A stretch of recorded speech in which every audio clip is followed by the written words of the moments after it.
हाँ, तो जैसा कि आपको पता है कि ये आज का हमारा डेरिवेशन होगा पतले लेंस द्वारा प्रकाश के अपवर्तन का सूत्र, जिसे हम लेंस मेकर फार्मूले के नाम से भी जानते हैं। तो बिना देर के हुए सीधे आज के हम शुरू करेंगे इस वीडियो को। देखिए, सबसे पहले हम एक उत्तल लेंस बनाएंगे, क्योंकि ये जो लेंस मेकर फार्मूला है ये एक उत्तल लेंस के लिए होता है।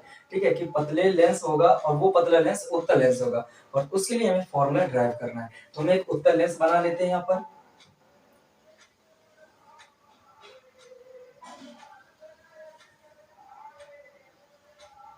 ये रहा एक हमारे पास उत्तल लेंस।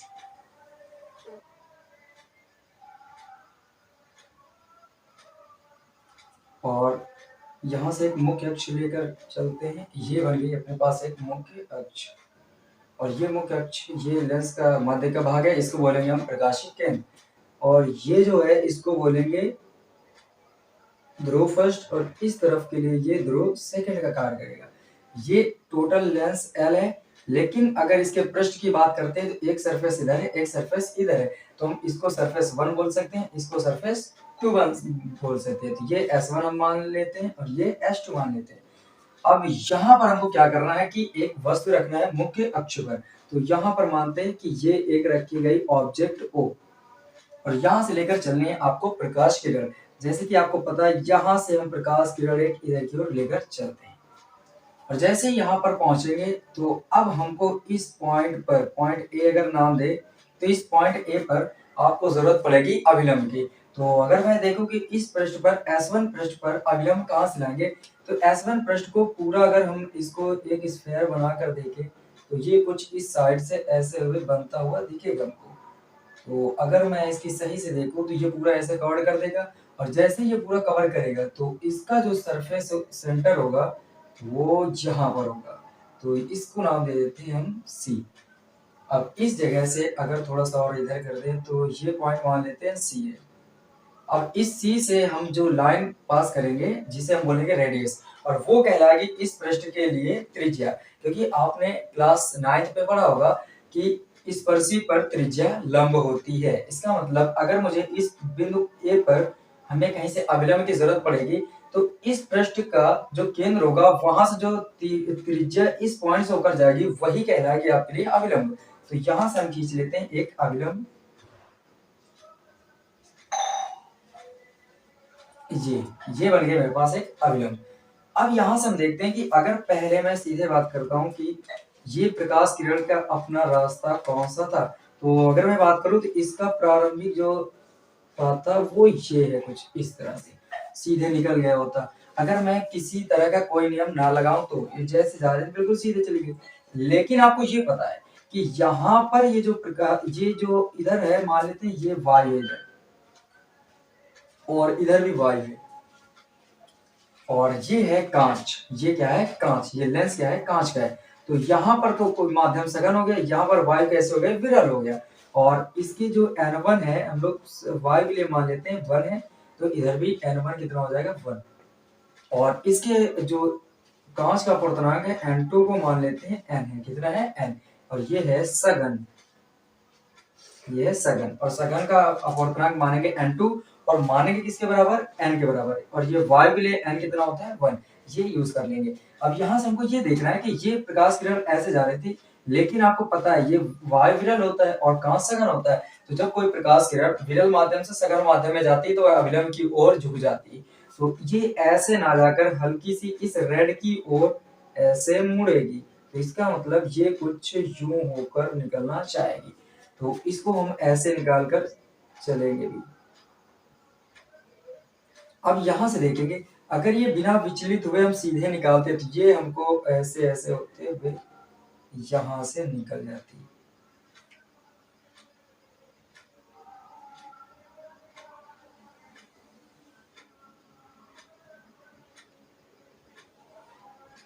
ऐसे ये ऐसे निकल जाती, लेकिन ये ऐसा भी नहीं होगा।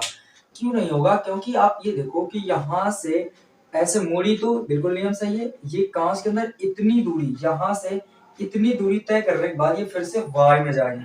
कह सकते हो आपकी कांच से फिर से वायु में जाने वाली होगी। तो देखो अभी वायु से कांच में गई थी तो इतना मोड़ी, ये जैसे भी नियम का फॉलो किया, लेकिन इसने कांच से जैसे वायु में आया तो इस बिंदु पर इस बिंदु पर हमको किसकी जरूरत पड़ेगी, फिर से अभिलंब की, क्योंकि सघन से फिर से प्रकाश किरण कहाँ जा रहा है, विरल में, मतलब वाय में। तो अब इस पृष्ठ के लिए हमको चाहिए अभिलंब की जरूरत। अब इस अभिलंब की हमें कोई जरूरत नहीं है, ये सिर्फ समझाने के लिए था। अब इसको हम हटा देते हैं। हमें इस पृष्ठ पर अभिलंब चाहिए, तो अगर हम इसको इधर की ओर देखें ऐसे मिलाकर, तो ये जो अपना पूरा सरफेस जो स्फीयर बनाएगा वो इस तरह से बनाएगा। इसका मतलब इसका जो सेकंड सरफेस 2 का जो केंद्र होगा वो इस तरफ होगा कहीं सी। अगर मैं यहां से मिला दूं इसको एक रेखा से, तो बन जाएगा ये एक अभिलंब। ये पॉइंट क्या कहलाएगी, ये एक नॉर्मल कहलाएगी, क्योंकि त्रिज्या ही ये पॉइंट ए है और ये पॉइंट मान लेते हैं बी है, ए बी पर, इस जगह पर इसके लिए ये क्या कहलाएगी, अभिलंब। और अब हमें फिर से नियम लगाने की, सोचो ये तो मैंने प्रारंभिक रास्ता दिया है कि पहले वाला रास्ता डॉटेड कर दो, इसका अगर मैं कुछ नहीं करता सीधे बिना नियम लगाए करता तो ये यहाँ पर आकर मिल जाती, लेकिन ऐसा नहीं होगा क्योंकि ये इसकी प्रारंभिक दिशा से हल्का से, अब ये सघन से वाय में जा रही है, मतलब सघन माध्यम से विरल में जा रही है, तो सघन से विरल में जाने के बाद अभिलंब से दूर हटती है, तो ये तो प्रारंभिक दिशा हो गई। तो अगर मुझे दूर हटाना है तो अभिलंब तो ये है, तो ऐसे गए तो पास की ओर हो जाएंगे, तो हम ऐसे लेकर चलेंगे, मतलब ये कुछ ऐसे यहाँ कहीं आकर मिलती हुई नजर आएगी। तो इसको हम करते हैं कि थोड़ा सा और भी झुका देंगे, और इस पॉइंट में हमें सच में काटती हुई नजर आएगी। अब इसकी भी कोई जरूरत नहीं रही। अब सीधे एक भाषा में हम ये कहें तो देखो, जो उत्तल लेंस होता है वो दो पृष्ठों से मिलकर बना होता है, एक ये पृष्ठ हो गया, एक ये पृष्ठ हो गया, ठीक है। यहाँ से प्रकाश किरण जब इस पृष्ठ पर पड़ेगी तो ये हल्का सा इसको मोड़ेगी, लेकिन जैसे ही मोड़ेगी तो ये फिर से एक दूसरे पृष्ठ पर आएगी, और ये पृष्ठ इस प्रकाश किरण को और भी ज्यादा मोड़ देती है। इसकी प्रारंभिक दिशा तो ये थी कि यहाँ जाकर मिल जाएगी, लेकिन जो सच में आएगी वो यहाँ पर आएगी। तो अब इन सब की बातें खत्म करते हैं और ये चित्र यहाँ से हो जाता है कंप्लीट। अगर इस डेरिवेशन को करना है तो आपको एक बात याद रखना होगा, पूरी की पूरी चीजें चित्र पे ही डिपेंड करती हैं। अगर आप चित्र बनाना सीख गए तो सारी चीजें खत्म हो जाती हैं, और सबका सब ऐसे ही होगा। तो यहाँ से आपको ध्यान देने की बात है कि चित्र कैसे बनाता है, और इसको माइंड में आपको बनाकर भी रखना है। देखो यहाँ से हम जो ये काटा है इसको हम आई डैश नाम देंगे, और जहां पर सच में अंतिम बार मोड़कर फाइनल आएगा उसको बोलेंगे आई। यहाँ से अगर हम थोड़ी देर के लिए ये भी मान लें कि ये जो लेंस है ये टी मोटाई का है, कितनी मोटाई का है, टी, इसकी मोटाई कितनी है, टी।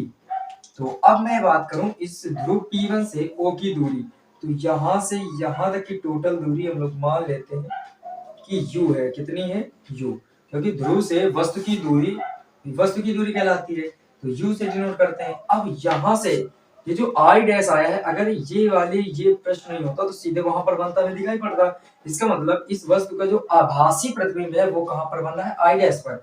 तो हम यहां से अगर बात करें इस जगह से इस जगह तक की, तो ये टोटल दूरी आएगी वो हमारे पास आ जाएगी वी डैश। क्यों, क्योंकि ये आई डैश है तो ये सच में वी नहीं बनेगा, क्या बन जाएगा, वी डैश। लेकिन जब हम इस पृष्ठ पर सरफेस 2 पर यूं खड़े होकर आपसे बात करेंगे कि इसको देखो, वस्तु तो इस सरफेस 2 के लिए ये काम करेगा एक आभासी वस्तु का, जिसका अंतिम प्रतिबिंब इस पृष्ठ द्वारा इस बिंदु पर आई पर बना दिया जाएगा। तो इस वी डैश का अंतिम प्रतिबिंब कहां पर बना, आई पर। और चूंकि ये जो आई डैश है ये पोल P2 के लिए ये काम कर रहा है वस्तु का, इस ध्रुव P2 से इसकी दूरी मापेंगे, तो यहाँ से जो आई इमेज बनेगी वो ध्रुव P2 से आई तक की दूरी ही मानी जाएगी। तो ये जो आपके पास दूरी आएगी P2 से लेकर के आई तक की, इस दूरी को नाम देंगे हम लोग V। ये है फाइनल तुम्हारे पास इमेज V। ये वाली क्या है, इमेजिनरी है, तो इसको बोल लेंगे V डैश। अब सारी पूरी ये पूरा का पूरा चित्र बन के तैयार हो गया। अब हमको सारे क्रियाकलाप एक तरह से करते जाना है और डेरिवेशन बिल्कुल खत्म कर देंगे। देखो, तो आपको सबसे पहले तो क्या करना होगा, आपको लेंस फॉर्मूले मैंने सिखाए, तो उन लेंस फॉर्मूले का यूज करना है। तो हम लोग लिखेंगे लेंस के सूत्र से, लेंस के सूत्र से।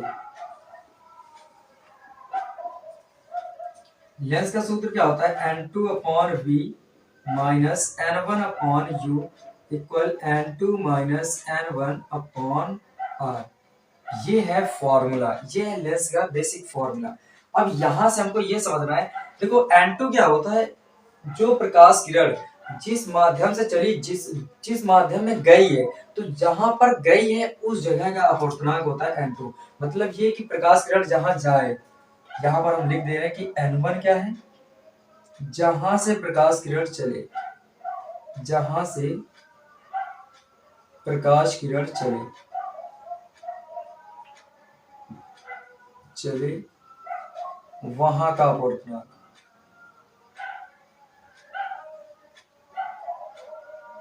और जो N2 होता है वो होता है जहां प्रकाश किरण पहुंचे, जहां प्रकाश किरण पहुंचे,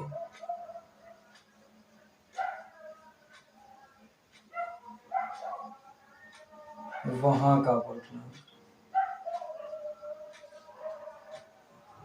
का अपवर्तनांक। तो अब आपको ये बात समझ में आ गई होगी कि ये जो N1 और N2 है, ये कोई ऐसा नहीं कि पहले माध्यम के लिए हमेशा यही रहेगा, N2 है वो हमेशा दूसरे माध्यम के लिए ही होगा। आपको यहाँ पर समझने की बात है कि ये मैंने लिखा है कि N1 है जहां से प्रकाश किरण चले वहां का अपूर्णांक। जैसे कि यहाँ ऑब्जेक्ट O है, यहाँ से जब प्रकाश किरण चली है तो कहां चली, वायु से, तो वायु का अपूर्णांक बन जाएगा N1। और ये प्रकाश किरण चलकर कहां गई, कांच में, तो जो कांच वाला अपूर्णांक बनेगा वो हो जाएगा N2, क्योंकि जहां प्रकाश किरण पहुंचे वहां का अपूर्णांक क्या कहलाएगा, N2। तो ये आपको थ्योरी याद रखनी है, क्योंकि ये थ्योरी से ही सारा का सारा डेरिवेशन बना है। तो यहाँ पर अब हम लोग पहले सरफेस 1 के लिए लिखते हैं, क्या लिखेंगे, पृष्ठ 1 के लिए, पृष्ठ फर्स्ट S1 के लिए,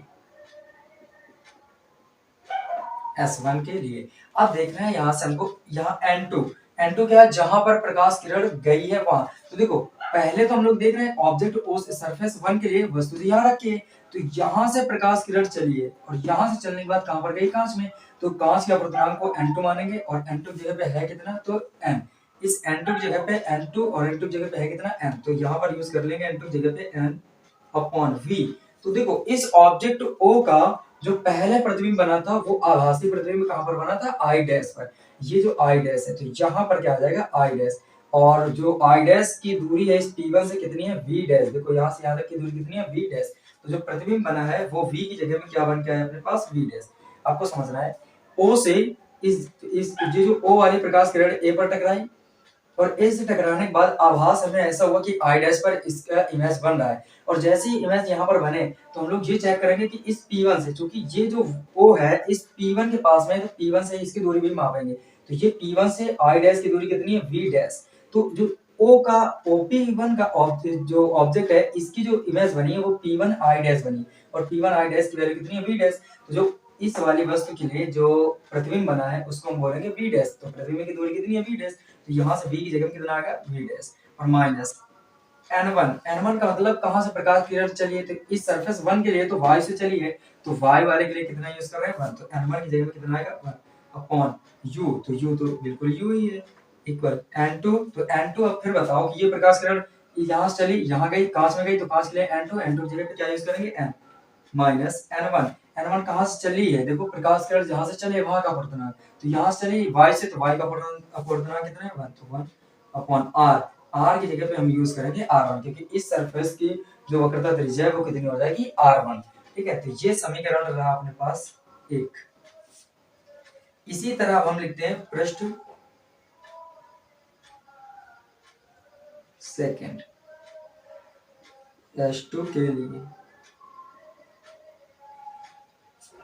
H2 के लिए। अब जब सरफेस H2 की बात करते हैं तो देखो यहां तक की बात A तक की हो गई है। अब यहां से अगर मैं बात करूं तो ये जो प्रकाश किरण अब आगे बढ़ी है, ये जो प्रकाश किरण है यहां से बढ़ी है, यहां से मतलब कांच से बढ़ी है, और कांच से निकलने के बाद कहां मिल रही है, Y पर। तो हम लोग यहां पर जो अब N1 देखो, यहां पहले Y से चली थी तो कहां पर आई है, A पर, मतलब कांच पर टकराएंगे, तो कांच से चल Y से चलकर कांच पर टकराई, तो N1 कांच Y वाले को मान रहे थे, N2 कांच वाले के। लेकिन यहाँ से अब आपको इस जगह से देखना है कि ये प्रकाश किरण जो आगे बढ़ी है कहां से बढ़ी, कांच से कहां गई, Y में, तो जहां से चली है वहां के अपूर्णांक को हमेशा N1 मानेंगे। तो अब ये जो N2 है इसको अपने दिमाग में क्या मान के चलोगे कि ये N1 की जगह पर है, क्या है, N1 की जगह पर है। तो अब यहां से यूज करना है N2 देखो ये वाली प्रकाश किरण कहां से निकलकर कहां चली गई है, Y में, देखो यहाँ y से कांच में, फिर यहाँ कांच से y में। तो पहले हम y से कांच तक के लिए पहुंच जा चुके हैं। ये डेरिवेशन में से जो पहला इक्वेशन बना है वो y से कांच के लिए बना है। अब हमें कांच से y के लिए देखना है। तो ये n1 बनेगा और ये n2। तो n1 की जगह हम कितना यूज करेंगे n, और जबकि n2 की जगह में अब जो यूज करेंगे वो हम मान लेंगे 1, क्योंकि इसको हम थोड़ी देर के लिए रिप्लेस करेंगे n2 पे। और कितना यूज करेंगे 1। और यहाँ पर जो n है इसको रिप्लेस कर लेंगे n1 पे और कितना यूज करेंगे n। ये बात आपको जब कांच से y में जा रहा हो तब के लिए यूज करना है। तो यहाँ से जो चीज बन के आएगी n2 की जगह पर कितना हो जाएगा 1 अपॉन, फिर क्या होता है v मुझे बताओ सरफेस 2 के लिए जो इमेज बनी है i डैश तो वस्तु का कार्य कर रहा था वैसे, तो इस सरफेस 2 द्वारा इसका अंतिम प्रतिबिंब कौन बना, तो बोलोगे i, और i की दूरी कितनी है v। इस ध्रुव सरफेस 2 का जो पोल है वो p2 है, p2 से i तक की दूरी को क्या बोल रहे हैं v। तो यहाँ पर जो इमेज बन रही है वो v ही है माइनस n1 आपको देख रहा है कांच से गए तो कांच वाला n1 बनेगा, और n1 की जगह यूज क्या करना है इस बार n। n2 था यहाँ से यहाँ के लिए, लेकिन अब यहाँ से यहाँ के लिए बन जाएगा n1, तो n1 की जगह यूज कर लेंगे n। तो क्या यूज करेंगे n अपॉन, यहाँ पर क्या अब यूज करना है u देखना है। u हमेशा देखो अब सरफेस 2 की बात हो रही थी, ध्रुव से ही मापी जाती है दूरियां। अब ध्रुव से ये जो i डैश है यही वस्तु का काम कर रहा है। इस p2 i डैश की वैल्यू तो मुझे नहीं पता, क्यों, क्योंकि देखो यहाँ से अगर मैं बात करूं तो हमको जो ये i डैश की वैल्यू पता है वो इस p1 से पता है, और हमको लेना कहां से p2 से। तो क्यों ना हम ऐसा करें इस पूरी वाली दूरी में से p1 i डैश में से इतना घटा दे p1 p2, और p1 p2 के बीच की मोटाई मतलब ये लेंस की मोटाई कितनी t। तो अगर मैं यहाँ से ये जो u है सरफेस 2 के लिए जो u का काम कर रहा है वो हम v डैश में से इतना t घटा देंगे। यहाँ लिखेंगे v dash minus t, v dash minus t, और बराबर n2 की जगह पे फिर से बताओ कांच से y में गई तो y वाला बन गया होगा n2, तो n2 की जगह पे क्या यूज कर लेंगे 1 माइनस, चली कहां से थी n1 से। देखो ये क्या है n1 का मतलब जहां से चली हो तो आप कांच से y में जा रहे तो कांच वाला n1 बना, n1 की जगह पे n यूज करना अपॉन, फिर क्या यूज करना इस प्रश्न के लिए जो त्रिज्या बनेगी वो r2 बनेगी। ये क्वेश्चन नंबर 2। अब यहां से आपको थोड़ा सा रुक जाओ, अभी इसको सेकंड में यहाँ से मैं फिर से अब एक बार में आपको क्लियर कर देता हूँ कि यहाँ पर क्या यूज करना है। देखो आपको दो काम कर रहे हैं। देखो पहला तो जो काम है वो आपको समझना है वायु और कांच के लिए।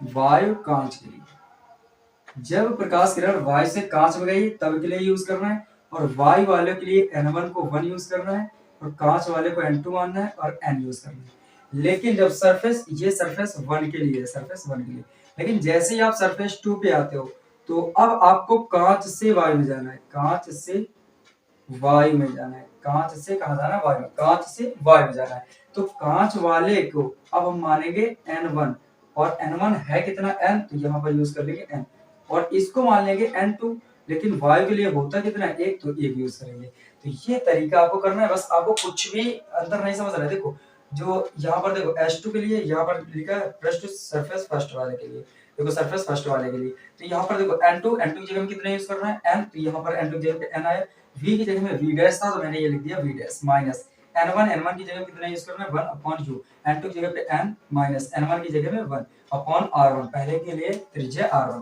जब कांच से y में जा रहे हैं सरफेस 2 के लिए कांच से y में जा रहे हैं तो कांच वाले को 1 मानेंगे, तो यहाँ पर देखो n2 की जगह में कितना मानेंगे 1, तो इस n2 की जगह पे 1 आ गया माइनस अपॉन v हो गया माइनस ये n1 की जगह में कितना यूज करेंगे n upon v dash minus t, ये u की जगह पे, और n2 की जगह पे फिर 1 और माइनस n1 की जगह पे n, n2 की जगह पे 1 n1 की जगह पे n, और अपॉन में r2। ये बन गया इक्वेशन। अब यहाँ पर हमको थोड़ा सा और इसको थोड़ा सा इजी कर ले, तो ये 1 अपॉन v है माइनस ये आएगा n अपॉन v डैश। यहाँ पर लिख लेते हैं हम एक लाइन कि अगर, यहाँ पर लिख देते हैं यदि लेंस बहुत ही पतला है, लेंस बहुत पतला है तब जो v डैश माइनस टी है वो लगभग बराबर हो जाएगा v के। अगर हम ये मान लें कि ये लेंस बहुत ही पतला है, लगभग ऐसे मान ले थोड़ी देर के लिए कि इसकी मोटाई बहुत ही कम है, तो जो v डैश है वो मान लो t बहुत ही कम है, सूक्ष्मतम है, तो v डैश और उसमें से t घटाएंगे तो लगभग बराबर हो जाएगा v डैश के ही, तो ये v डैश के, तो यहाँ पर हम क्या लिख देंगे v डैश। तो इसको क्या लिख लेंगे, n अपॉन वी डैश बराबर, इसमें से n माइनस कॉमन कर लो, माइनस, तो माइनस कॉमन करेंगे तो जो माइनस का वो प्लस हो जाएगा, जो प्लस है वो माइनस हो जाएगा और बटे में रहेगा R2, और ये बन जाएगा हमारे पास समीकरण नंबर 2। अब यहां से समीकरण 1 और 2 को हम जोड़ लेंगे। समीकरण 1 और 2 को जोड़ने पर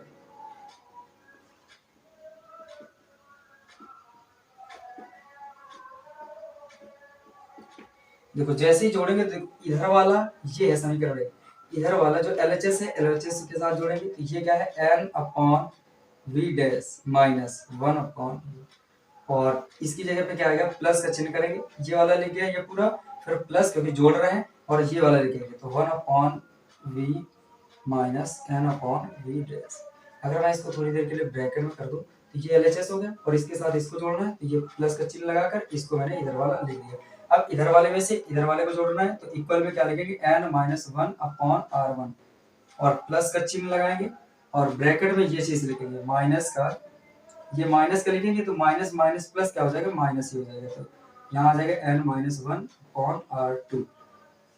यहाँ से आपको देखना है ये n upon v dash plus का है और ये n upon v dash minus का, तो ये दोनों हो गए कैंसिल आउट, ये बच्चा 1 अपॉन वी प्लस का, 1 अपॉन वी माइनस ये 1 अपॉन यू बच्चा, और इधर क्या आ जाएगा n1 माइनस 1 कॉमन है तो ये n1 माइनस 1 कॉमन हो, इधर से क्या आएगा 1 अपॉन R1 माइनस, इधर से n1 माइनस 1 कॉमन तो अब 1 अपॉन R2 बचा।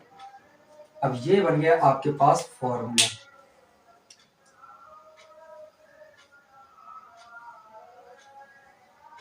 ये रहा आपके पास पूरा फॉर्मूला कि ये है हमारे पास, जब एक पतला लेंस हो, उत्तल लेंस हो और उससे अपवर्तन का सूत्र निकाल रहे हो जिसे बोलते हैं लेंस मेकर फॉर्मूला, तो ये निकल के आता है। यहाँ पर एक स्पेशल कंडीशन होती है और उस कंडीशन को हम यहाँ पढ़ लेते हैं कि अगर मैं यहाँ से मान लूं यदि वस्तु अनंत पर है, वस्तु अनंत पर है, तब अगर आपको ये पता है कि वस्तु हमारी अनंत पर हो जाए तो जो वस्तु अनंत पर हुई इसका मतलब जो u की वैल्यू हो गई वो हो गई इन्फिनिटी, और आपको ये पता है जब कोई वस्तु अनंत पर होती है तो अनंत से आने वाली प्रकाश किरणें समांतर होती हैं, और जब समांतर आएंगी तो लेंस से टकराने के बाद ये कॉन्वेक्स लेंस होता है और ये क्या करता है, प्रकाश किरणों को कन्वर्ज करता है, एक बिंदु पर मिला देता है। तो जब प्रकाश किरणें समांतर आती है तो वो एक ही बिंदु से होकर गुजारेंगे और उस बिंदु को बोलते हैं फोकस। इसका मतलब जो समांतर आने वाली प्रकाश किरणें होती है उनका प्रतिबिंब कहां पर बनता है, फोकस पे। तो जो v की वैल्यू हो जाएगी वो अपने आप हम लोग लेंगे f की वैल्यू, f हो जाएगी। अब ये दोनों वैल्यू यहाँ पुट अप करते हैं इस समीकरण पे, तो यहाँ से क्या निकलेगा आपके पास, इसको अब हम हटा देते हैं, इसकी हमें कोई जरूरत नहीं रही, ये अब आप समझ चुके हो। ये वैल्यू u की जगह पे इन्फिनिटी, v की जगह पे f यहाँ पर पुट अप करेंगे तो 1 अपॉन v, v की जगह क्या आएगा f माइनस 1 अपॉन u की जगह पे कितना infinity equal n minus 1 1 by R1 minus 1 by R2, और ये 1 अपॉन इन्फिनिटी कितना होगा 0, 1 अपॉन इन्फिनिटी इक्वल 0, तो यहाँ पर क्या आएगा 1 upon f equal n minus 1 और 1 by R1 minus 1 by R2, ये निकला। अब यहाँ से आपको ये समझना है कि ये जो यहाँ पर ड्राइव करके लाए हो तो n minus 1 1 by R1 minus 1 by R2, इतने की जगह पे हम लोग क्या यूज कर सकते हैं 1 by v minus 1 by u, तो ये चीज यहाँ पर आपको पुट करनी है, इस चीज को उठाकर यहाँ पर रख देना है, n minus 1 1 by R1 minus 1 by R2, इसकी जगह पे इतने की जगह पे ये यूज करना है। तो ये देखो लिखा है n minus 1 1 by R1 minus 1 by R2, तो ये तो 1 बाई f तो है ही, और n minus 1 1 by R1 minus 1 by R2 इसकी जगह पे ये पुट करेंगे तो क्या आएगा 1 by v minus 1 by u, और ये रहा हमारा लेंस मेकर फॉर्मूला। इस तरह से ये डेरिवेशन भी कंप्लीट होता है। आई होप कि ये डेरिवेशन भी आपको इसी तरीके से समझ में आया होगा। तो फिर मिलते हैं नेक्स्ट वीडियो पे, तब तक के लिए मेरे चैनल को सब्सक्राइब करना ना भूलें और लाइक कमेंट शेयर करना कतई ना भूलें। Thank you so much.